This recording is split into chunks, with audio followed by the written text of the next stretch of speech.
très heureux de vous retrouver pour cette vidéo qui sera une conférence et qui sera en même temps une expérimentation pour laquelle nous avons besoin de vous et de vos critiques, de vos remarques positives, constructives de préférence, pour améliorer progressivement notre concept. Aujourd'hui, je vais poser une question générale qui est une question provocatrice, qui est comment le courrier des stratèges manipule ou pas ses lecteurs, et je vais essayer d'entamer un cycle de conférences avec vous. Donc il faut s'armer d'un peu de patience, il faut avoir envie d'apprendre, et justement je vais vous expliquer pourquoi certains n'ont pas envie d'apprendre, pourquoi vous n'avez peut-être pas envie d'apprendre, et pourquoi vous allez très vite zapper cette conférence parce qu'elle va vous déranger, elle va vous remettre en cause.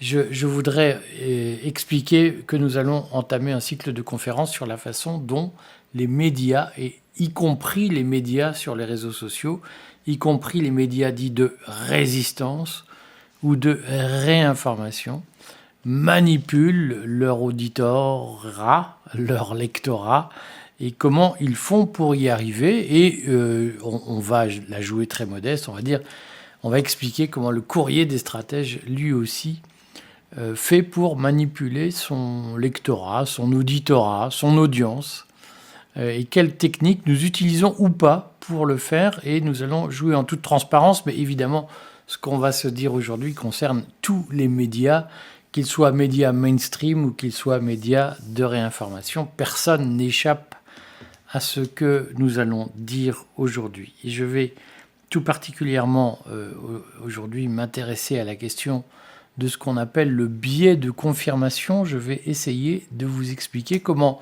moi et vous, tout le monde est sur le même pied.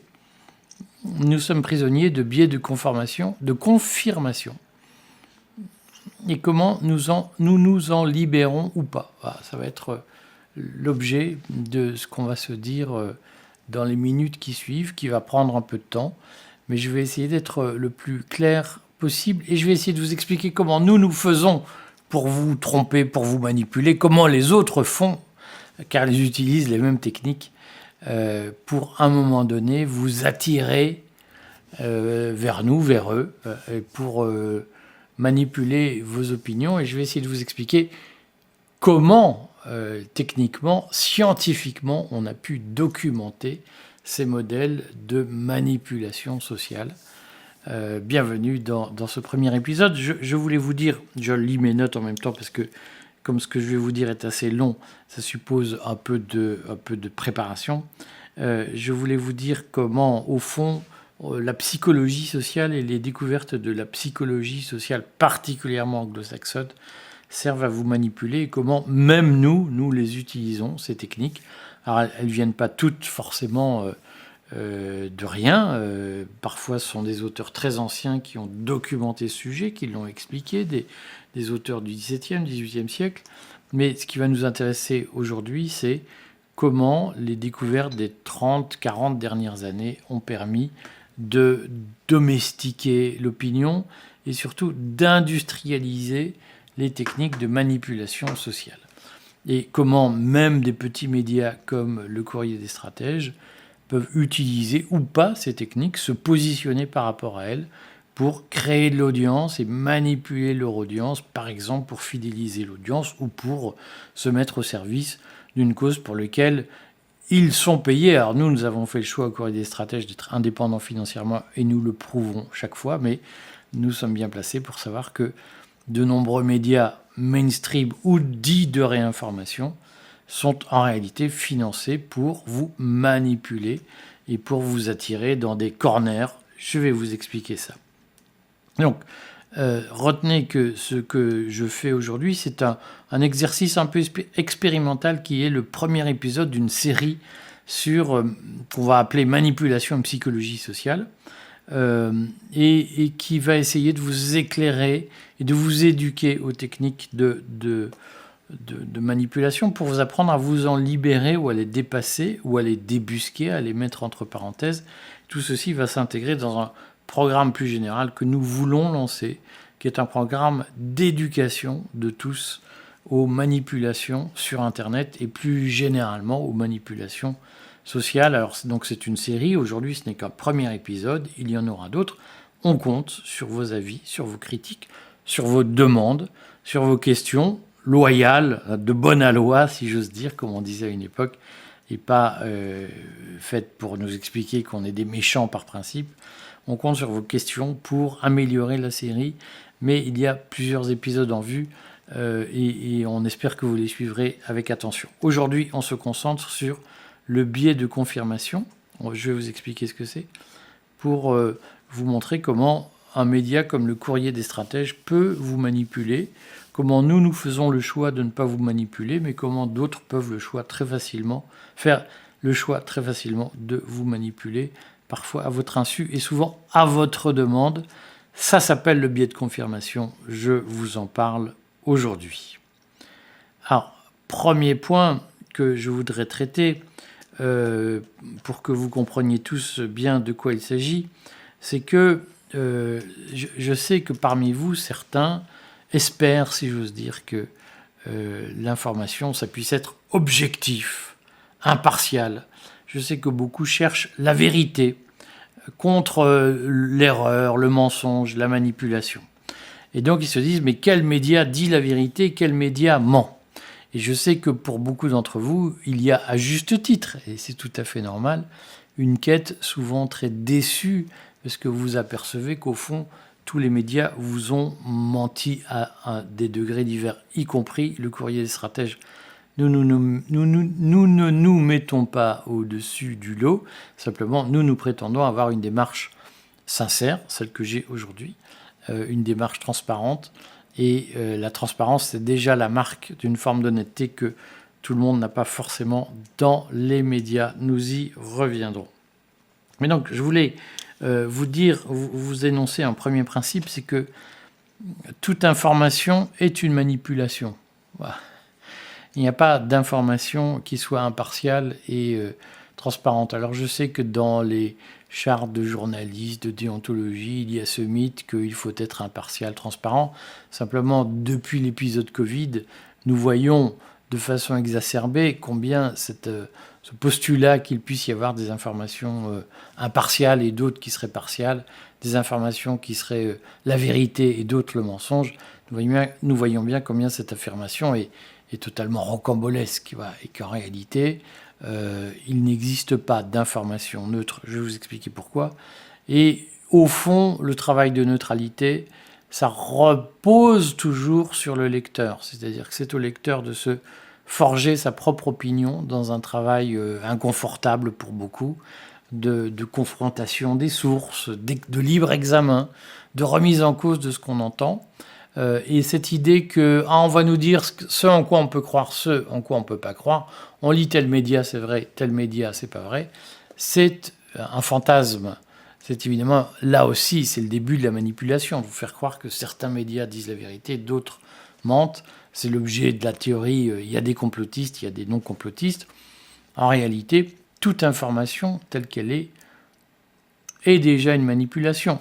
Et pas une manipulation délibérée pour vous faire croire telle ou telle chose. C'est que par principe, toute information est subjective et toute information est le produit d'un regard personnel sur la réalité. Alors on fera un numéro sur comment est fabriquée l'information aujourd'hui, notamment à partir de ce qu'on appelle le bâtonnage de l'information de presse, de la dépêche d'agence.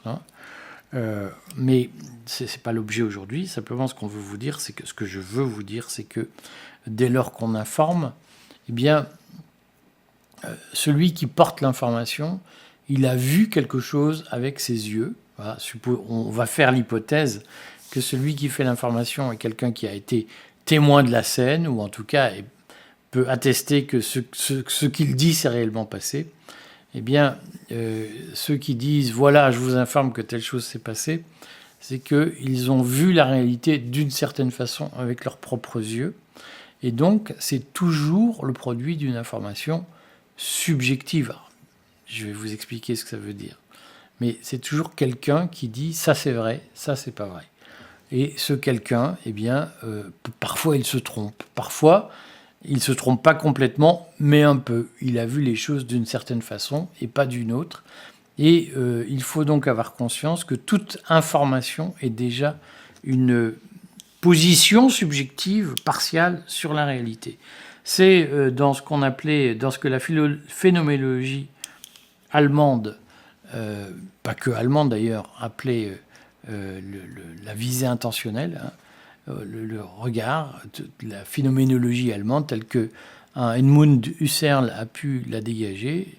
La phénoménologie allemande nous dit bien le jugement d'existence, comme on dit en philosophie, c'est-à-dire ça c'est vrai, ça c'est pas vrai, c'est toujours le produit d'une conscience subjective. Et si on veut arriver à la réalité, eh bien, il faut confronter plusieurs points de vue. C'est ce que Husserl, là aussi, notamment dans ses méditations cartésiennes, une série de conférences, 6 conférences prononcées à la Sorbonne dans les années 30, Husserl dit, eh bien, en fait, la vérité, c'est le produit d'un échange intersubjectif, c'est-à-dire que c'est plusieurs personnes témoins d'un accident, d'un événement, d'un fait, confrontent leur point de vue pour arriver à se mettre d'accord sur ce qui s'est passé parce que chacun l'a vu d'une certaine façon. Et que la démarche phénoménologique que Husserl recommande, eh bien, c'est le retour aux choses, c'est-à-dire qu'on essaye de suspendre la mythologie, les croyances, les préjugés, on essaye de revenir à ce qu'on a vu, à ce qui s'est réellement passé. Et ce qui s'est réellement passé, eh bien, c'est la confrontation des points de vue, c'est le croisement des points de vue qui permet de dire ça c'est vrai et ça relevé de l'imagination. C'est-à-dire que sur 10 personnes qui ont vu le même événement, le même accident de la route par exemple, eh bien, il y en a 3 qui sont d'accord sur ce qui s'est passé et puis 7 qui disent mais moi je l'ai vu autrement. Et à un moment donné, ce qui reste, c'est ce qui met les 10 personnes d'accord sur oui, ça s'est réellement passé, sur ce qui est documentable. Ça s'appelle l'analyse phénoménologique, ce que Edmund Husserl appelait l'époquée phénoménologique, c'est-à-dire que dans mon récit sur ce qui s'est passé, je dis, ben voilà, c'est ce que j'ai vu, mais je ne suis pas sûr qu'au fond ce soit vrai, et on va attendre que chacun confirme ce qui s'est passé, et on va se dire, ben ça, c'est absolument sûr, et ça, il y a 80% des gens qui l'ont vu, ça, il y a 50% des gens qui l'ont vu, ça, il y a 30% des gens qui l'ont vu, et donc après, on vous laisse juger de ce qui s'est passé. Et donc, ce qu'il faut comprendre, c'est que lorsqu'on fait une information, eh bien, c'est un point de vue, et il y a peut-être 9 autres personnes, 900 autres personnes, 9000 autres personnes qui l'ont vu autrement, et au fond, on ne sait pas ce qui est vrai tant qu'on ne s'est pas confronté au point de vue des 9 personnes, 90 personnes, 900 autres personnes, 9000 autres personnes qui ont vu le même événement et qui ne sont pas d'accord avec votre vision des choses. Et tout l'enjeu, c'est d'arriver à essayer de dégager ce qui est absolument sûr, ce qui est probable, ce qui est possible, ce qui est douteux. Et toute information procède de la même chose. C'est-à-dire qu'il ne faut pas imaginer qu'il y a des choses qui sont absolument vraies et sûres, puis des choses on ne sait pas trop. En réalité, tout est sujet à doute et tout est sujet à discussion. Et l'enjeu, dans une démarche intellectuelle claire, c'est de se dire, bon, bah, il y a des gens qui n'ont pas le même point de vue que moi sur la même chose, et il faut que je les entende, parce que c'est ça qui va me faire arriver à une forme de vérité ou de réalité. Et c'est probablement le drame de notre époque, c'est que, et pour tout un tas de raisons, sur lesquelles on reviendra au fur et à mesure de notre série, la divergence d'opinion sur ce qui s'est passé est devenue quelque chose d'interdit. Ah, mais c'est un infiltré, ah, mais c'est une ordure, c'est un menteur, il est au service d'eux, etc. Alors que la multiplication des points de vue est une démarche de vérité saine. Aujourd'hui, elle est globalement disqualifiée par un système qui explique que la vérité, c'est quelque chose qui ne peut pas se discuter, et donc tous ceux qui contestent une version des faits sont des dangereux. Alors, le parti des normies, c'est-à-dire ceux qui sont au pouvoir, disent « Ah, mais vous êtes complotistes », et le parti des complotistes dit « Ah, mais non, vous êtes des normies ». Voilà. Il faut arriver à un moment donné à se parler et à se dire qu'est-ce qui s'est réellement passé. Voilà, ça, c'est un point fondamental que je voulais dire. Pourquoi je dis ça? Parce qu'en réalité, et je l'ai souvent évoqué, donc regardez les vidéos que j'ai faites, il y a aujourd'hui une guerre cognitive, c'est-à-dire que la pensée dominante considère que pour calmer les esprits, pour tenir les sociétés, pour les maintenir au calme, eh bien, il faut mettre en place un narratif auquel tout le monde adhère, Et il faut, j'allais dire, multiplier les conditions d'adhésion à ce narratif, c'est-à-dire faire en sorte que les gens soient d'accord plutôt que pas d'accord, et faire en sorte que les gens obéissent plutôt qu'ils n'obéissent pas. Et donc il y a une guerre cognitive qui est menée dans le cadre de ce qu'on a appelé la weaponization of information, la militarisation de l'information, c'est-à-dire que depuis les années 70, alors j'ai parlé de Galula, de tous ces théoriciens, de comment on fait pour gagner une guerre contre une rébellion, contre une insurrection. Eh bien, en fait, il y a une théorie des vieilles pratiques de militarisation de l'information depuis au moins 40 ans, depuis les années 70. Donc ça fait presque 50 ans. Dans la foulée des théories de la CIA, donc on va rappeler que le livre La contre-insurrection de Galula, qui est un officier français qui a fait la guerre d'Algérie, ce livre est enseigné obligatoirement à West Point et donc dans l'univers de l'armée américaine. Et que un officier comme celui qui est devenu le général Flynn a appris ce livre et son contenu, donc a appris l'importance de la guerre psychologique, comme on dit, à l'époque, et comment aujourd'hui, petit à petit, il est devenu l'un des acteurs de la campagne Obama, puis de la campagne Trump, encore aujourd'hui probablement.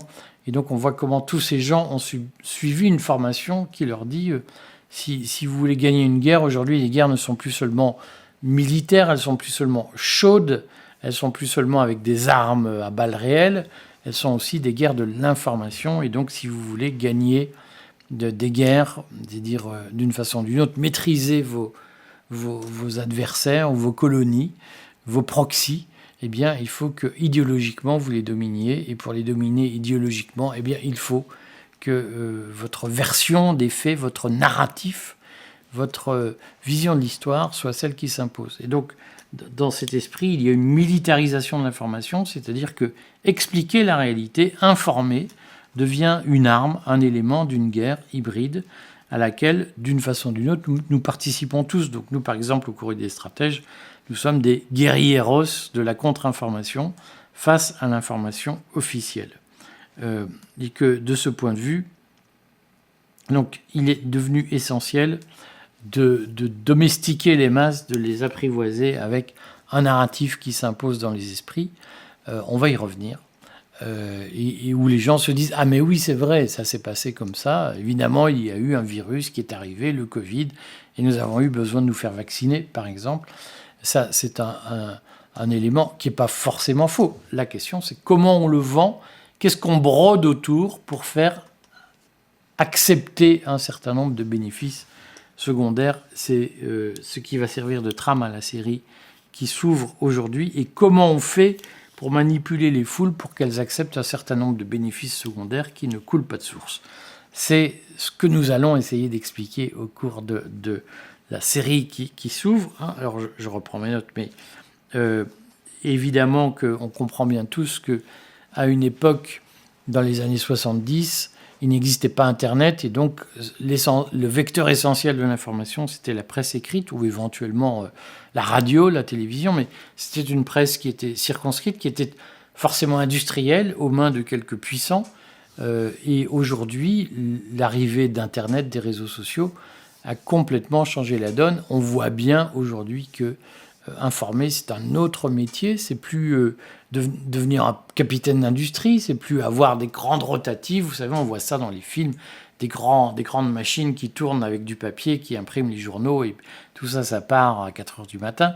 On voit bien que c'est plus ce qui se passe aujourd'hui. Aujourd'hui, la presse, c'est l'information, c'est les réseaux sociaux, c'est de l'immédiateté, c'est des moyens légers, ce sont plus des investissements colossaux comme dans les années 70, 80, où on apprenait qu'il y avait des investissements sur des machines extrêmement coûteuses pour faire des journaux en série, etc. C'est plus comme ça. La presse aujourd'hui, la presse, c'est une myriade d'adeptes, si j'ose dire, de pratiquants, qui, chacun avec leur petit téléphone, font de l'information au jour le jour. C'est ça l'enjeu aujourd'hui de la presse.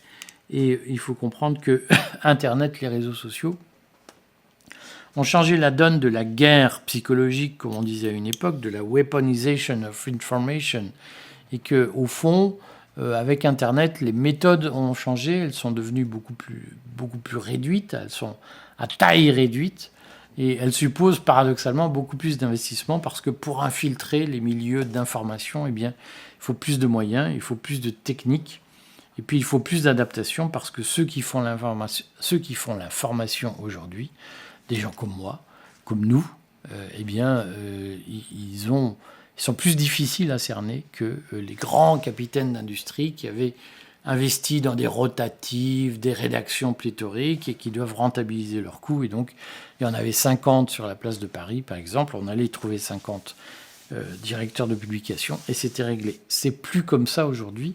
C'est beaucoup plus compliqué. Il y a des centaines, des milliers de producteurs d'information. Il y a une très grande concurrence qui se livre. Et donc, il faut, à un moment donné, s'adapter, tenir compte du milieu. Et ça, c'est un sujet sur lequel nous allons revenir, mais qui est fondamental pour comprendre les techniques de domestication de la presse. Voilà. Donc il y a, pour en revenir à ce point, nous allons parler du biais de confirmation. Je vais expliquer ce que c'est dans 2 minutes, je vous le promets. Mais dans ce point général que je voulais faire, je voulais dire, il n'y a pas d'information objective et impartiale. D'où qu'elles viennent des grands médias subventionnés par l'État qui, évidemment, sont subventionnés pour diffuser une certaine vérité, c'est-à-dire un certain mensonge, et même un mensonge certain. Entre eux et les petits médias de réinformation, par exemple le Courrier, mais nous ne sommes pas les seuls, et je ne vais pas faire l'injure à mes collègues ou camarades de citer leur nom, mais nous en sommes tous là, eux autant que nous, eh bien, dans tout ce marigot, si j'ose dire, il y a un enjeu, c'est que l'information est devenue une arme, et dans ce contexte, eh bien, il y a des techniques qui sont déployées, quel que soit le milieu, qu'on soit subventionné ou pas, pour, d'une façon ou d'une autre, domestiquer l'opinion et la tenir, si j'ose dire. Et dans ce cadre-là, eh bien, l'utilisation de la psychologie sociale, je vais parler très vite du biais de confirmation, eh bien, l'utilisation de la psychologie sociale comme arme pour tenir son lectorat, pour le manipuler, sont des éléments essentiels.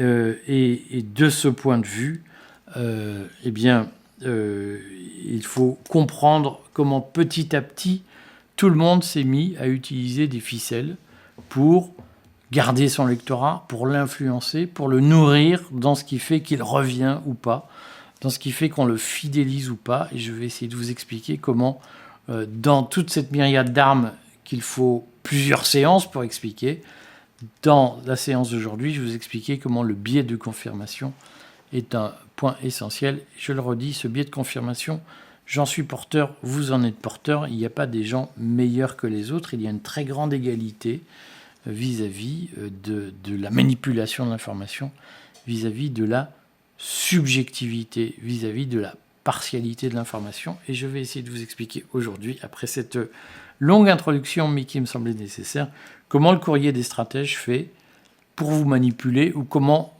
il fait pour choisir de ne pas vous manipuler, parce que parfois la manipulation peut avoir quelque chose de très contestable. Voilà, c'était le cadre général. Je vais aujourd'hui vous parler dans cette première vidéo sur la manipulation. Je vais vous parler du biais de confirmation. Et bien entendu, on espère que vous nous direz comment améliorer cette série, puisque elle fera l'objet d'une forme de continuité. Voilà. Je vais vous parler du biais de confirmation comme outil de manipulation et comme outil, probablement le premier outil de manipulation du lecteur, de l'auditeur, du spectateur. Je vous explique comment ça marche. Et d'abord, je vais faire ça en plusieurs étapes. D'abord, je vais vous expliquer ce que c'est que le biais de confirmation, puisque j'imagine que moi, avant de savoir ce que c'était, je ne savais pas. Donc j'imagine que si vous n'en avez jamais entendu parler, eh bien vous allez découvrir. Si vous avez déjà passé cette étape, mais pour ceux qui ne savent pas ce que c'est, je vais vous en parler. Je vais vous donner quelques exemples de biais de confirmation, très simples, très connus dans l'histoire, parce que c'est un phénomène qui est en réalité assez évident, même s'il n'est pas suffisamment nommé. Et je vais vous expliquer comment les réseaux sociaux ont changé la donne sur ce biais de confirmation. Et puis, je vais vous dire ce que le courrier des stratèges fait ou pas dans ce domaine. Et je vais vous donner quelques conseils pour vous prémunir de ce biais qui peut être très dangereux pour vous. Je vais essayer de faire tenir tout ça dans les 40 minutes qui nous restent. Cet avertissement, cette grande introduction est en fait introduction destinée à vous montrer comment, au fond, l'acte d'informer est un acte par principe partial, subjectif, et que personne n'échappe à cette subjectivité. Il n'y a pas ceux qui disent la vérité, ceux qui mentent. Tout le monde, d'une façon ou d'une autre, procède du mensonge très personnel, après à des degrés divers. Certains sont payés pour mentir, mais d'autres qui pensent ne pas mentir sont quand même porteurs de cette subjectivité profonde de je vous ai dit ce que j'ai vu, mais ce que j'ai vu est au fond ce que j'ai vu moi et ne repose pas forcément sur une vérité intangible. Donc je voulais, cette introduction étant faite, vous parler du biais de confirmation, qui est, de mon point de vue, le biais de confirmation, la première arme qu'on utilise pour mentir, pour souvent à notre insu, pour détourner l'opinion, pour manipuler l'opinion, sans même forcément le savoir. Je vous en dis quelques mots maintenant. Et donc, dans ce cadre, je voulais d'abord expliquer ce qu'est le biais de confirmation. Alors, je vais le dire avec mes mots à moi. Le biais de confirmation, c'est quelque chose qui est assez simple. C'est je préfère entendre des choses qui confortent mes opinions plutôt que des choses qui infirment mes opinions et qui m'obligent à me remettre en cause. Et donc, lorsque je m'informe, je veux plutôt aller m'informer vers ce qui va me dire ce que j'ai envie d'entendre plutôt que ce que j'ai pas envie d'entendre. Ce que j'ai envie d'entendre, c'est ce qui me dit que j'ai raison depuis toujours. Ce que je n'ai pas envie d'entendre, c'est ce qui me dit que je me suis trompé.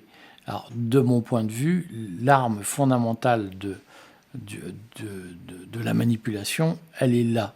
Alors, elle regroupe plein de choses. On va petit à petit, au fil de nos séances, le décortiquer. Simplement, ce que je voulais vous dire sur ce biais de confirmation, c'est que, au fond, c'est l'énoncé assez simple qui est qu'une fois qu'on a une opinion, on a envie qu'elle soit confortée plutôt qu'elle ne soit infirmée ou démentie par l'histoire. Et donc, assez spontanément, on va se plonger vers ce qui nous donne raison plutôt que ce qui nous donne tort, et dans nos croyances, dans notre vision du monde. Et que cette tendance, elle s'est accrue avec l'ère numérique. On va y venir. Pour faire l'histoire de l'expression biais de confirmation, je vais faire un peu le pédant et le cuistre. Je vais vous rappeler que, en fait, le premier à avoir utilisé l'expression biais de confirmation, c'est un sociologue qui s'appelait Peter Cathcart-Walton, qui est mort en 2003. Donc c'était un anglo-saxon qui a le premier, en 1960, publié un article pour expliquer ce qu'était le biais de confirmation. Alors il l'a fait à partir d'une expérience psychologique assez simple. Il avait fait une série 2, 4, 6 et il disait aux gens « Est-ce que vous pouvez m'analyser la série ?» Bon, je vous passe les détails de l'expérience, elle n'a pas beaucoup de sens. Simplement, au lieu que les gens disent « c'est simple, c'est chaque fois plus 2, 2 plus 2 égale 4, 4 plus 2 égale 6 », les gens commençaient à faire des théories extrêmement compliquées. Et puis, au fur et à mesure, les gens cherchaient à expliquer, je vous passe les détails, cherchaient à expliquer les séries, les triplets, comme on dit, les triplettes, par des explications tordues. Et puis Walton, en 1960, s'est rendu compte que, au fond, les gens, une fois qu'ils avaient une idée en tête, c'est la formule mathématique pour trouver la solution à votre question, elle est très complexe. Et puis, plus vous allez me proposer d'exemples, plus je vais utiliser ma conviction qu'il y a une loi mathématique qui n'a pas été vue. Et Walton constate que les gens, au lieu de se dire c'est simplement chaque fois plus 2, Walton dit les gens ils se sont inventés une théorie et puis ils cherchent à la vérifier chaque fois, même si elle n'a aucun sens. C'est ce qu'on appelle le biais de confirmation, c'est-à-dire que face à la réalité, au lieu de voir la réalité telle qu'elle est et dire « Ah, je me suis trompé dans l'interprétation, je vais remettre en cause ma façon d'interpréter », les gens vont inventer une théorie, souvent à la mort moelle-neu, et puis ils vont chaque fois essayer de vérifier qu'ils ont raison, de prouver qu'ils ont raison. Ça s'appelle le biais de confirmation, c'est-à-dire que au lieu de remettre en cause mon préjugé, ma vision du monde, ma théorie, je vais inventer des théories toujours plus compliquées pour prouver que j'ai raison. Même si c'est évident que j'ai tort. Alors, j'ai utilisé cette expression peut-être malheureuse une fois dans une vidéo en disant les gens ils regardent des choses pour les confirmer dans leur connerie. Et j'ai eu des commentaires disant vous nous insultez. Alors l'expression était peut-être maladroite, mais elle est terriblement vraie. C'est-à-dire que quand on s'invente une connerie, plutôt que d'admettre que c'est une connerie, on va essayer de prouver que la connerie est une vérité, une chose intelligente. Et c'est un biais universel, c'est-à-dire moi je suis comme ça, plein de gens sont comme ça, et toute la difficulté c'est d'en sortir un jour et de se dire comment je fais pour, au lieu d'essayer de me prouver à tout prix que j'avais raison, même quand c'était une grosse connerie, je m'enlève la merde des yeux, je regarde les choses telles qu'elles sont, et je me dis oui je me suis trompé, c'était pas comme ça. Cet exercice-là de je m'enlève la merde des yeux et je regarde les choses telles qu'elles sont, c'est un exercice très compliqué, c'est probablement l'exercice le plus compliqué dans notre époque, celui qui demande le plus d'efforts, celui qui est le plus improbable, et pourtant c'est le plus essentiel. Et il faut comprendre que c'est pas une insulte que de dire ça, c'est un constat. C'est-à-dire que probablement plus le temps passe, plus les gens ont tendance à s'enfermer dans leurs convictions sans pouvoir les remettre en cause, se disant mais j'ai raison et en fait vous n'avez pas compris pourquoi j'avais raison. Et ce phénomène-là, ça s'appelle le biais de confirmation, c'est-à-dire être convaincu, ce qu'on appelait à une époque, être convaincu d'avoir raison envers et contre tout. C'est le biais de confirmation. Et une fois qu'on est dans le biais de confirmation, bien on a un certain nombre de comportements désagréables pour les autres. C'est que on ne va plus écouter ce qui laisse entendre que vous avez tort, on ne va écouter que ce qui laisse entendre que ce qui permet de dire vous avez raison. Donc on va sélectionner ses sources, on va répéter en boucle qu'on a raison, on va disqualifier tout ce qui permet de dire vous avez tort et on ne va mettre en avant que les petites bêtes éventuelles qui permettent de dire ah vous voyez j'avais raison. Tout ça pour nourrir l'idée qu'au fond on ne pouvait pas avoir tort. C'est ce qu'on appelle le biais de confirmation. Donc cette expression a été inventée d'une certaine façon, dégagée pour la première fois scientifiquement dans un article de 1960 qui dit que les gens préfèrent confirmer leurs croyances plutôt que les infirmer. C'est-à-dire que quand je crois en quelque chose, eh bien, je vais tout faire pour expliquer que j'ai raison de le croire plutôt que pas. Et donc je vais discriminer, éliminer tout ce qui laisse à penser que j'ai pu me tromper. Ça, c'est un concept dégagé par Wason, le sociologue, Wason, W-A-S-O-N, en 1960, dans un article qui a fait date, et qui ouvre plein de perspectives. Alors en réalité, ce qu'il faut comprendre, c'est que le biais de confirmation, c'est-à-dire, je vais vous prouver que j'ai raison coûte que coûte, et je vais sélectionner tous les éléments qui permettent de dire que j'ai raison, et je vais disqualifier tous les éléments qui permettent de dire que j'ai tort. Ce biais de confirmation, c'est un concept chapeau, alors qui mérite de très nombreux débats, de très nombreuses analyses, de très nombreuses nuances. Donc aujourd'hui, je le présente en conférence introductive, mais évidemment, il mérite de nombreuses discussions. Je voudrais juste signaler qu'il a été évoqué sous la forme de faciliter la tendance au moindre effort dans le bouquin The Nudge, la théorie du nudge de Thaler et de Sunstein, qui est constitue un peu le fondement de la pensée contemporaine en matière de narratif. On y reviendra tout au long des conférences qui vont avoir lieu, mais c'est l'idée que chaque homme porte en lui une tendance au moindre effort. Donc une fois que je considère que j'ai trouvé une vérité, je ne la remets plus en cause parce que ça me demande trop d'efforts de la remettre en cause.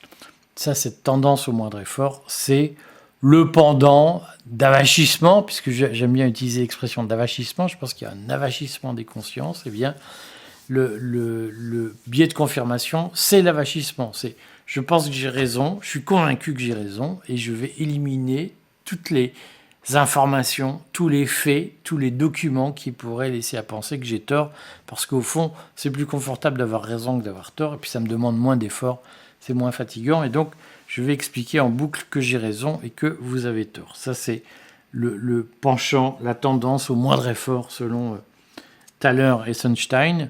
On rappelle que Thaler a eu un prix Nobel d'économie pour cette théorie, et que donc, c'est moi ce que j'appelle l'avachissement, c'est-à-dire que les gens, au fond, ils se disent, je trouvais une vérité, plutôt que de penser, je vais me fier à ma vérité automatique. Alors, Thaler et Sunstein ne parlent pas expressément de biais de confirmation, ils utilisent des expressions proches ou des dérivés de ce concept chapeau qui est le biais de confirmation. Thaler et Sunstein, ils parlent d'un biais de statu quo, c'est-à-dire une fois que j'ai trouvé ma vérité, j'ai plus envie de la remettre en cause parce que j'ai la flemme. Voilà. Et ça, c'est très proche du biais de confirmation. C'est j'ai trouvé un truc, je ne le remets plus en cause. Et donc, c'est un phénomène qui existe, ce biais de confirmation. Un de ses pendants, un de ses dérivés, c'est le biais de statu quo. Mais Thaler et Sunstein parlent aussi du biais de représentativité avec, par exemple, la théorie de la main chaude. On y reviendra dans de futures vidéos. La théorie de la main chaude, c'est quoi? C'est au basket, alors, qui est un sport moins important pour nous que pour les Américains, mais pour Thaler et Sunstein, le basket, c'est important. Il y a une théorie, c'est quand on fait des lancers au panier, ce qu'on appelle les paniers chez nous, comment on fait pour anticiper le taux moyen de panier que tel ou tel joueur va mettre. Et donc, un certain nombre de gens sont convaincus qu'il faut avoir la main chaude pour bien lancer et pour mettre dans le panier. Et donc, une fois qu'on a la main chaude, on met beaucoup plus de panier que quand on n'a pas la main chaude. Et ça, c'est la conviction qu'ont les gens, c'est qu'en fait, une fois qu'on a la main chaude, on marque plus que quand on n'a pas la main chaude. Toutes les études statistiques montrent que c'est du bidon, qu'en réalité, il y a une distribution aléatoire, comme on dit, des paniers. C'est-à-dire que je suis au basket, je lance la balle et en fait, il n'y a pas de main chaude. Voilà, on montre dans la durée qu'il n'y a pas de main chaude et qu'au fond, le taux d'échec est extrêmement constant. Beaucoup de gens croient le contraire. Beaucoup de gens croient qu'une fois qu'on a la main bien échauffée, ça y va.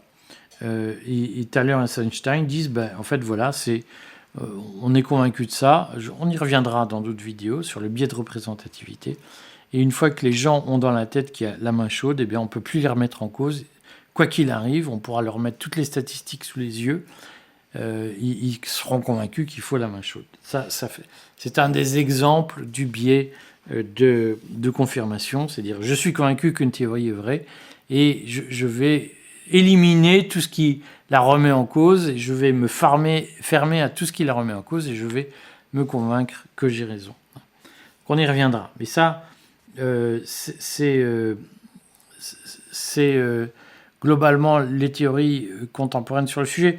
Je fais une incise, je ferai un numéro spécial sur la théorie de cet auteur des 5 ou 6 principes, je ne sais plus, de la manipulation, qui est M. Cialdini, qui est un spécialiste du marketing, qui est enseigné dans toutes les écoles de commerce, qui parle de la secte, d'expérience d'Armstrong sur une secte, qui montre comment des gens qui ont manifestement tort parviennent à mettre en place un système pour se convaincre qu'ils ont raison et pour nourrir leur biais de confirmation.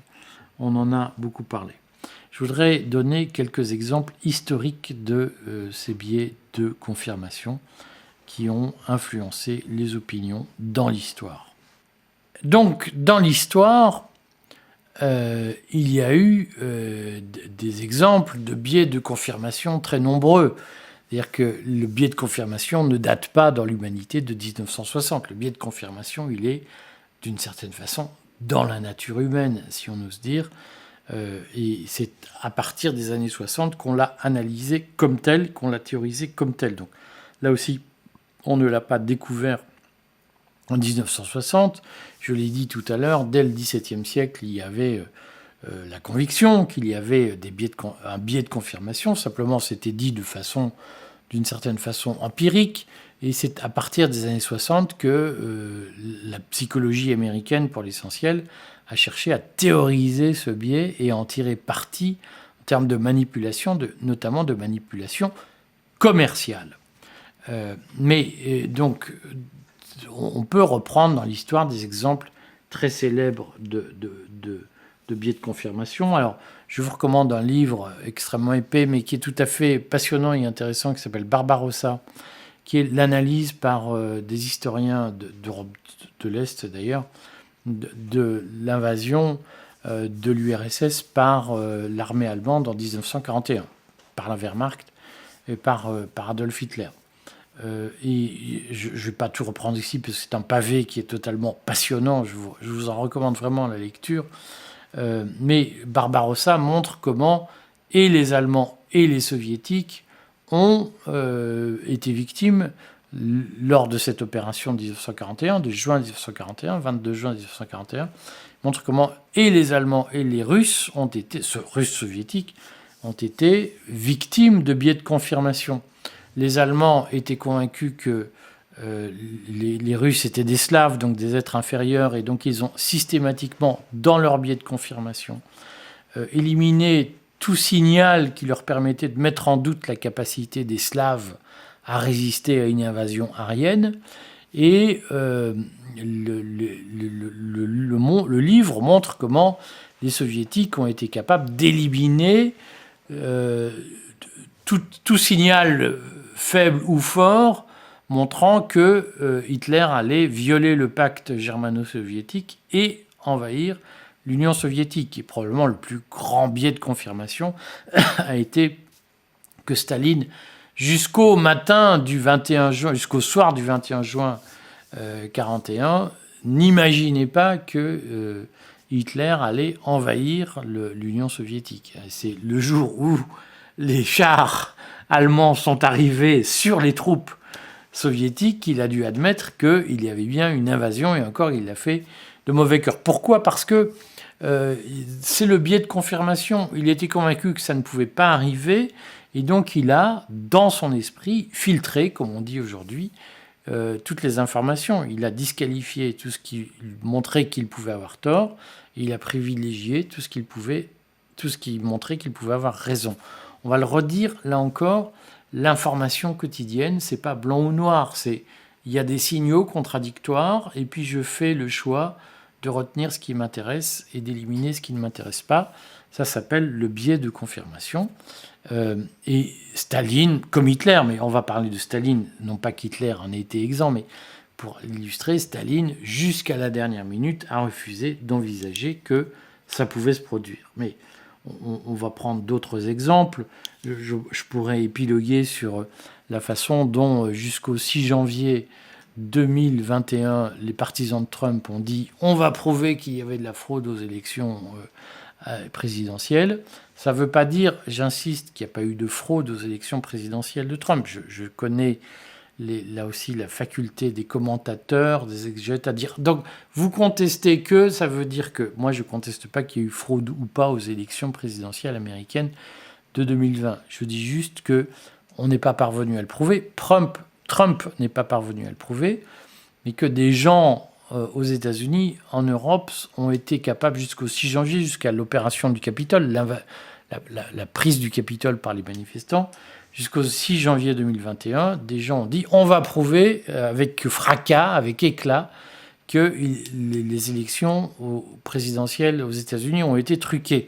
Or, moi je ne dis pas qu'elles n'ont pas été truquées, je dis juste qu'on n'est pas parvenu à le prouver devant des tribunaux. Là aussi, je connais la capacité, le biais de confirmation de ceux qui croient que les élections ont été truquées. Ils vont dire ah non, mais donc vous considérez. Je ne dis pas que ça n'a pas été truqué. Je dis juste factuellement que Trump n'est pas parvenu à prouver devant des tribunaux de façon irréfutable que les élections avaient été truquées. Je ne dis rien d'autre. Mais jusqu'au bout, des gens vous disent ça va arriver, il va le prouver. C'est le biais de confirmation, c'est-à-dire qu'alors qu'il était évident que Trump aurait du mal à prouver que ça avait été truqué, jusqu'au bout, des gens se sont aveuglés en disant « mais on va prouver que ». Mais j'ai d'autres exemples, plus flagrants sans doute.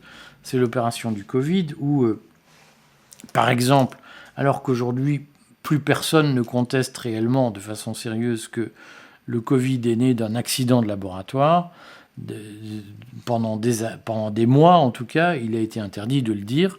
Et on nous disait, mais non, c'est une chauve-souris qui a mordu un pangolin, qui a mordu un Chinois. Là, on se dit, Voilà. Et on était obligé de le répéter. Et tous ceux qui disaient bah non étaient victimes du biais de confirmation. C'est-à-dire, nous, on nous a dit que c'était une chauve-souris qui a fait 450 km en vol, ploup, ploup, ploup, comme ça, pour aller mordre un pangolin qui a mordu un Chinois.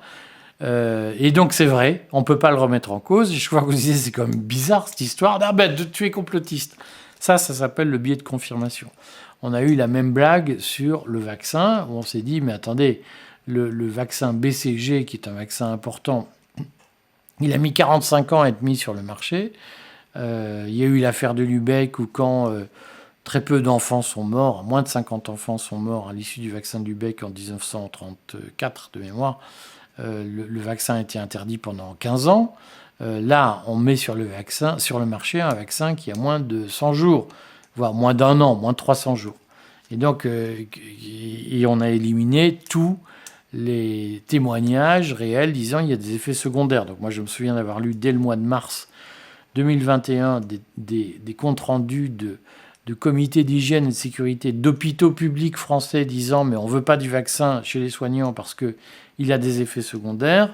Et selon le biais de confirmation, disant le vaccin c'est génial et le non-vaccin c'est horrible, eh bien tous ceux qui étaient pour le vaccin ont éliminé systématiquement toute forme de témoignage ou d'éléments mettant en cause les dangers du vaccin.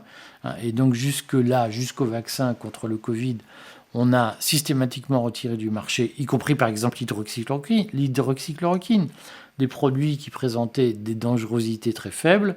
Et le vaccin dont on a pu très vite prouver qu'il avait une dangerosité dépassant tous les seuils acceptés jusque-là, on l'a maintenu en disant mais tous ceux qui sont contre sont des complotistes. Donc là, c'est l'exemple même, la tolérance au vaccin est l'exemple même du biais de confirmation. C'est-à-dire que ceux qui étaient pour le vaccin ont accepté de mettre entre parenthèses toute forme de critique du vaccin, alors même que jusque-là, n'importe quel produit présentant une telle dangerosité avait été mis sur le champ, en dehors du marché. Sur le vaccin, on a continué alors que les éléments étaient accablants sur le fait que le vaccin ne respectait pas les critères de sécurité habituels sur les marchés. Et personne n'a accepté de dire pourquoi il y a un tel deux poids, deux mesures, c'est-à-dire pourquoi on a abandonné des expériences, y compris de Monsieur Vaccin en France, qui était le docteur Fischer, qui a testé des produits sur les bébés bulles, comme on a dit, dans les années 2000, qui ont causé quelques morts chez des enfants. Son produit a été décrié et interdit. Et le même docteur Fischer s'est finalement fait le défenseur d'un produit bien plus dangereux, qui était le vaccin contre le Covid. Et il a renoncé à toute forme d'examen critique sur le sujet. Et ça pose des questions. C'est-à-dire comment on fait quand on a été soi-même victime de procédures de sécurité probablement contestables pour tout un tas de raisons sur lesquelles on pourrait revenir dans une analyse particulière. Comment le docteur Fischer, qui a été d'une certaine façon stigmatisé au moment de l'affaire des bébés bulles, à l'ARN messager, a pu devenir le principal défenseur de l'ARN messager au bénéfice de laboratoires qui avaient probablement organisé sa déstabilisation 10 ans plus tôt. C'est un sujet. Mais sur le fond, je veux juste dire que la question du biais de confirmation, elle s'est posée dans des cas extrêmement emblématiques de l'histoire. Elle s'est posée au moment du Covid. Et donc, c'est un fait qu'on ne peut pas contester. La question, c'est le poids des réseaux sociaux dans cette opération. Ce qu'il faut comprendre, c'est que ceux qui conçoivent les réseaux sociaux, ceux qui conçoivent les algorithmes des réseaux sociaux, qui sont tous sauf des imbéciles, ont très bien compris le poids du biais de confirmation, c'est-à-dire qu'une fois que quelqu'un croit à quelque chose, eh bien, il s'y accroche coûte que coûte. Et je reviendrai sur les théories de Cialdini et de l'expérience de Watson sur ce sujet qui sont passionnantes, mais les concepteurs des réseaux sociaux ont très bien compris le potentiel du biais de confirmation. Et donc, ils l'utilisent à fond. Ils l'ont utilisé avec ce qu'on appelle la contagion algorithmique et la filter bubbleisation. Alors, c'est quoi ? C'est que bien, quand vous êtes sur Facebook, sur n'importe quel réseau social, mais on va prendre Facebook parce que c'est le plus commun. Vous voyez un contenu qui vous plaît, vous cliquez « Je like ». Et petit à petit, vous voyez arriver dans les informations Facebook des éléments, des posts, comme on dit, c'est-à-dire des articles, des publications qui correspondent à ce que vous avez liké, qui sont, comme on dit, correspondants à, ou proches de, connexes à, relatifs à. Et donc, les algorithmes vous disent « Ah ben, vous avez bien aimé un contenu sur...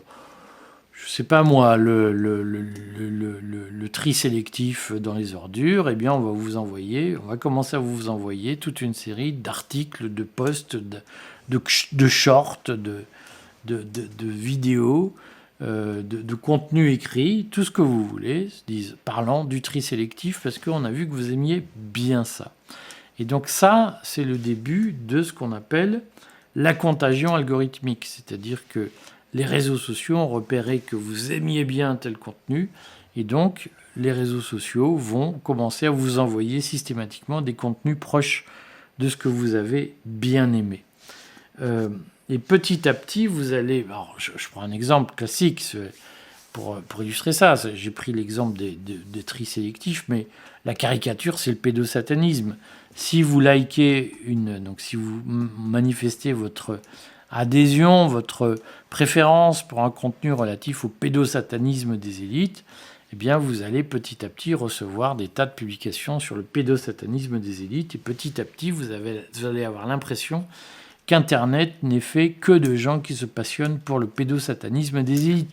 Et qu'importe si ça correspond à 5% de la population, ça va correspondre à 95% des contenus que Facebook va vous envoyer. Et petit à petit, alors que le contenu qui vous passionne n'intéresse que 5% de la population, vous allez être convaincu que 95% de la population s'y intéresse et que donc ça devient un sujet prioritaire.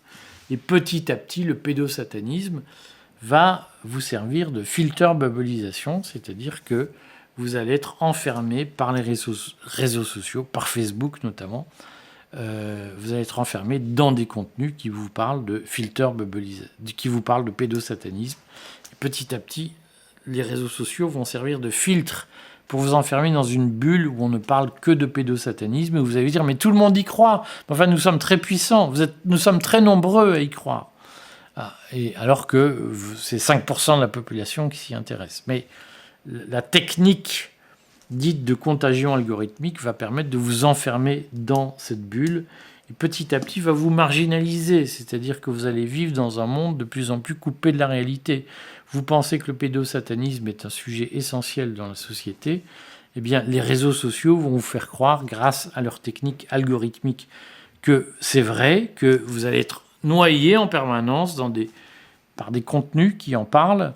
Et en réalité, ça ne concerne que 5% de la population. Et va commencer à apparaître un hiatus entre ce que vous croyez et ce qui est vrai. Entre « je crois que tout le monde s'y intéresse » et en réalité, vous ne savez pas qu'il n'y a que 5% de gens qui s'intéressent à ça. On reviendra sur le sujet, pourquoi il est important qu'on vous fasse croire que beaucoup de gens s'intéressent au sujet, pourquoi ça vous nourrit dans la conviction, c'est important. On fera un numéro spécial sur cette question. D'ici là, ce qui est sûr, c'est que dès lors que vous croyez, dès lors que les réseaux sociaux vous font croire que tout le monde s'intéresse au pédosatanisme alors que ça correspond aux aspirations de 5% de la population, eh bien vous allez être nourri dans ce sujet. Et vous allez vous y intéresser de plus en plus et vous allez vous couper de plus en plus de la réalité, c'est-à-dire que les 95% des gens qui pensent que vous êtes fou vont être nourris dans la conviction que vous êtes de plus en plus fou. Et c'est à ça que sert la filter bubbleisation des réseaux sociaux. J'avais fait une vidéo sur le sujet. Ce que je voudrais dire, c'est qu'aujourd'hui, il y a des marqueurs dans l'opinion, c'est-à-dire qu'être pro-Trump, être pro-Poutine, croire que la caste au pouvoir est pédosataniste, ça regroupe 1 million de personnes en France sur 68 millions en tout. C'est-à-dire que ça regroupe 0,7% de la population. Et tout est fait aujourd'hui pour que ces 0,7% de la population pensent être majoritaires grâce à la technique de contagion algorithmique, c'est-à-dire qu'une fois que vous avez liké sur Dutroux, ce que je crois vrai, Dutroux était à la tête, était l'agent exécutant d'un réseau pédophile, je pense que c'est vrai. D'ailleurs, que vous avez dit oui, je suis d'accord, et bien petit à petit, Facebook va vous envoyer de plus en plus de contenu sur le sujet, et à mesure que vous likerez, vous serez de plus en plus écarté des autres sources d'informations, et vous serez de plus en plus nourri dans cette conviction que Dutroux était à la... Ce qui est vrai, ce que je crois vrai. Simplement, la question, c'est est-ce que le fait que Dutroux ait été membre d'un réseau pédophile doit vous couper des autres réalités, de Gaza, de l'Ukraine, de la Russie,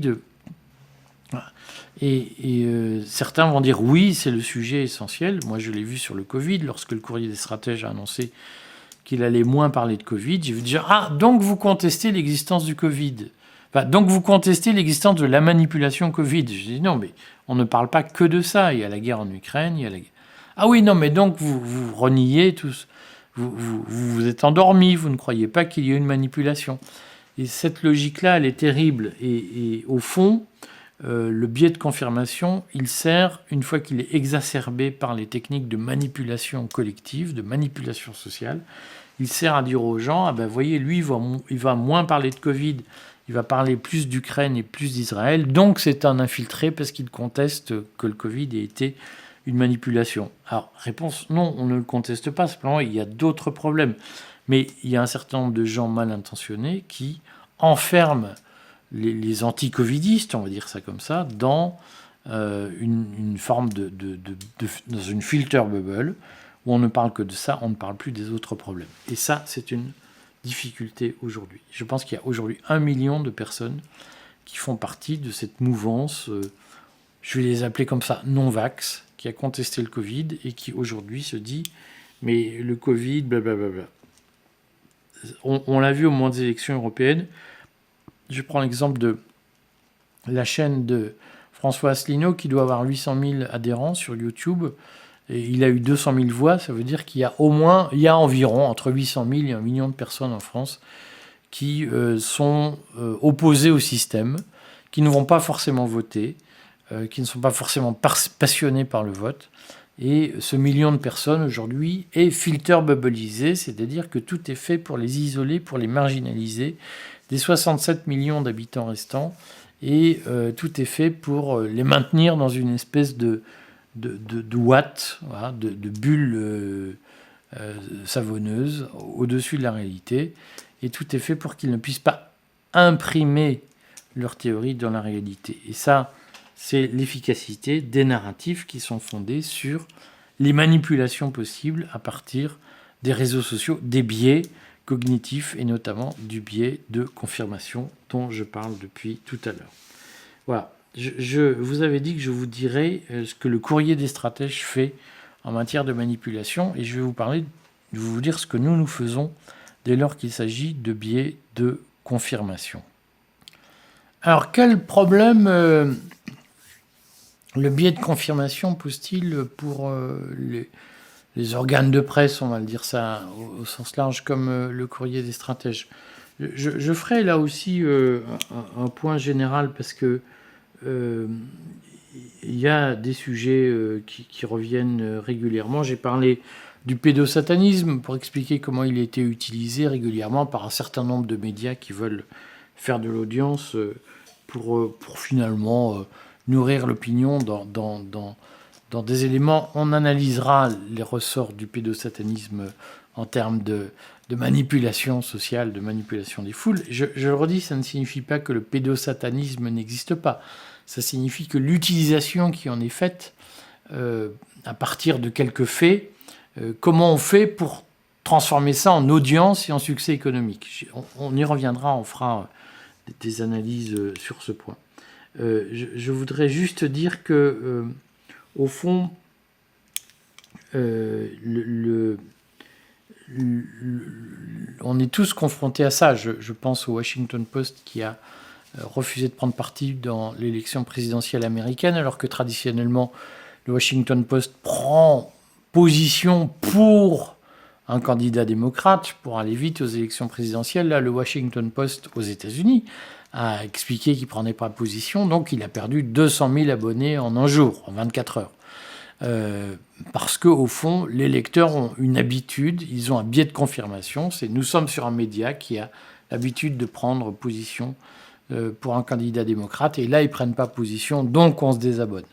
Donc tous les organes de presse savent qu'il y a un risque à briser le biais de confirmation. Nous en avons fait le choix clairement au moment de l'affaire Naël. Vous savez, c'est ce jeune issu de l'immigration, comme on dit, expression qui ne veut pas dire grand-chose, qui a été tué à bout portant par un policier alors qu'il était à l'arrêt à Nanterre, dans une voiture. Et nous avons dit, la police n'a pas le droit de faire ça. Ce que je persiste à dire. La police, son métier, c'est de maintenir l'ordre, ce n'est pas de le troubler.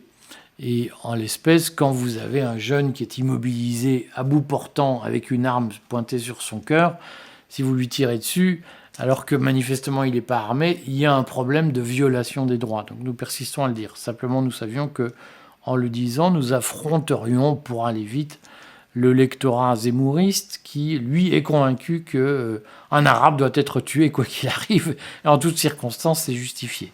On reviendra là aussi un jour sur la fabrique de ce type d'information. Simplement, nous sommes bien placés pour savoir que, effectivement, la facilité consiste à défendre un certain nombre de préjugés, de biais de confirmation pour garder son lectorat. Et nous faisons le choix d'affronter ce lectorat en disant, bien non, réveillez-vous, la démocratie, ce n'est pas flinguer des gens, qu'ils soient noirs, blancs, arabes, tout ce que vous voulez.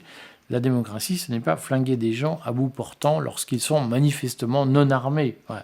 Après, le gars est armé, il vous menace, vous lui tirez dessus, c'était autre chose, c'est de la légitime défense.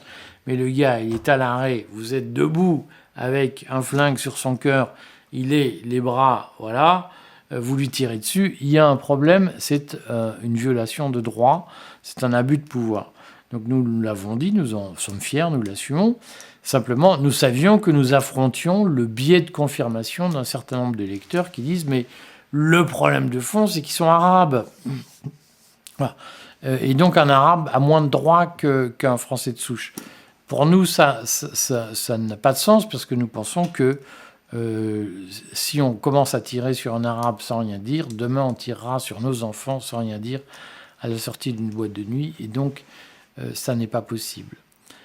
Et on a fait le choix d'affronter une partie de nos lecteurs, ce qu'un certain nombre de médias n'ont pas fait, d'autant que il y a des forces de lobbying à l'œuvre. On sait que la presse Bolloré est une presse pro-sioniste, proche d'Israël, et qui fait du business autour de ça. Et donc nous ne sommes pas dans ce business-là. Simplement, nous ne pouvons pas ignorer que le phénomène de biais de confirmation existe. Alors comment faisons-nous ? Nous avons fait le choix, pour répondre à la question est-ce que nous manipulons nos lecteurs, nous faisons une demi-manipulation, c'est-à-dire que nous faisons un chaos global toutes les semaines. Moi, je sais que Édouard Husson, qui est un ami de 40 ans maintenant, il est plutôt pro-Poutine, plutôt catho, plutôt pro-tradi, plutôt pro-Trump. Et moi, je fais le contrarien face à lui. C'est-à-dire que dans la même émission, nous faisons entendre deux voix. Une voix qui flatte plutôt le biais de confirmation d'un certain nombre de lecteurs, disant Poutine est un saint, Trump est son saint coadjuteur.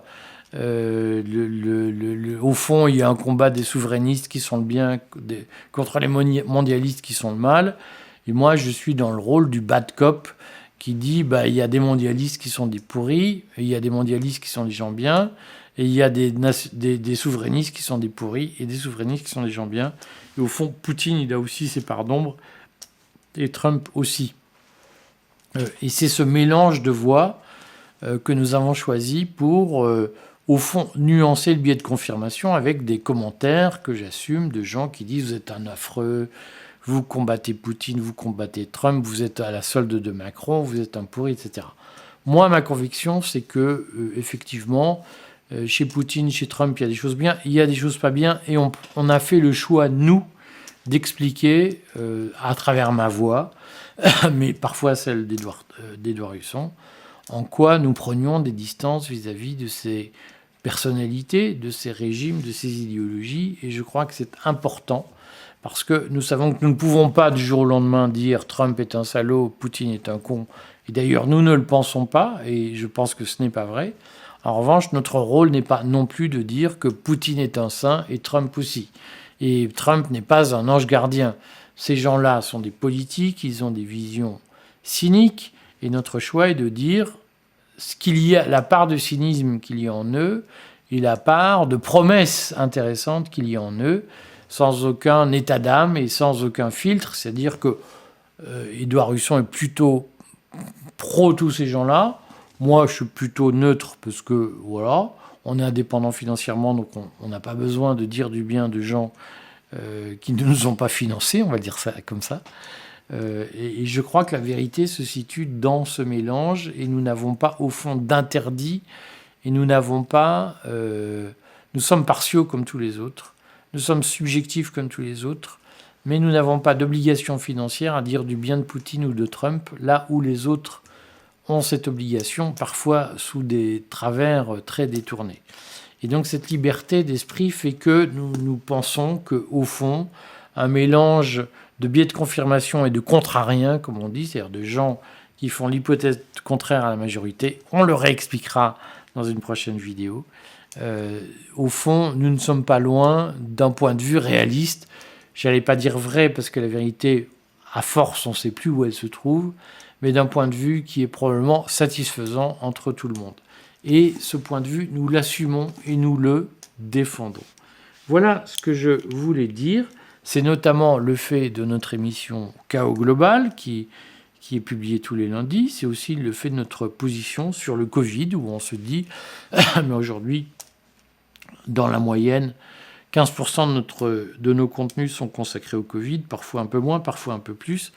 Et ces 15%, ils servent à dire que le Covid a été un élément important. Ça reste un élément important dans la constitution de la pensée contemporaine, mais ça ne doit pas faire oublier l'Ukraine, ça ne doit pas faire oublier l'OTAN, ça ne doit pas faire oublier les BRICS, ça ne doit pas faire oublier Israël, la Palestine, et malheureusement, trop de covidistes ou d'anti-covidistes, on les appelle comme ça, comme on veut, oublient cela, et notre rôle de média n'est pas de nourrir les gens dans l'erreur, dans l'illusion, dans la filter bubbleisation. Notre rôle est de leur ouvrir l'esprit et de leur dire il y a d'autres choses qui peuvent exister. Je termine cette longue première séance. Aidez-nous à l'améliorer en la critiquant, en formulant vos observations. Je termine cette longue séance en disant comment se prémunir de tout ça. Et comment s'en prémunir? Eh bien, évitez de liker sur les réseaux sociaux, parce que chaque like est une information que vous donnez sur vos opinions, sur votre vision du monde, et vous nourrissez une base de données qui vous échappe, mais qui est constituée aux États-Unis et qui permet de faire des sondages grandeur nature, des anticipations grandeur nature, comme l'affaire Cambridge Analytica a permis de le montrer. Donc évitez de liker, soyez discret, restez ouvert, ne jugez pas trop vite, écoutez tout le monde. Et puis sur le fond, retenez une chose, c'est que la vérité n'est jamais dans un camp. Il n'y a pas les blancs d'un côté, les noirs de l'autre. Tout est mélangé, et l'essentiel, c'est de garder le souci du libre examen dans un esprit critique, c'est-à-dire confronter les sources de façon la plus ouverte possible, oubliez vos préjugés et dites-vous chaque fois « et si c'était vrai ?» Et c'est dans un long travail. Alors Nietzsche, le philosophe Nietzsche, parlait de rumination philosophique. Dans un long travail de rumination de la réalité, que vous trouverez la vérité comme une vache qui broute de l'herbe et qui à un moment donné prend le temps de régurgiter, de mâchonner, de digérer. Eh bien, l'information, la vérité, c'est la même chose. Prenez le temps de digérer, de mâchonner, en oubliant. C'est un exercice de longue haleine. Prenez le temps de vous tromper et reconnaissez-vous le droit à l'erreur, et soyez capable, n'oubliez jamais votre capacité à dire « je me suis trompé, en fait c'était comme ça ». La clé de la vérité, elle est sans doute là. La vérité, elle naît de la reconnaissance de l'erreur. Bon, allez. Dites-nous ce que vous pensez de cette première émission expérimentale. Aidez-nous à faire la suite, mais on va traiter petit à petit la question des manipulations sociales par les médias. À très vite.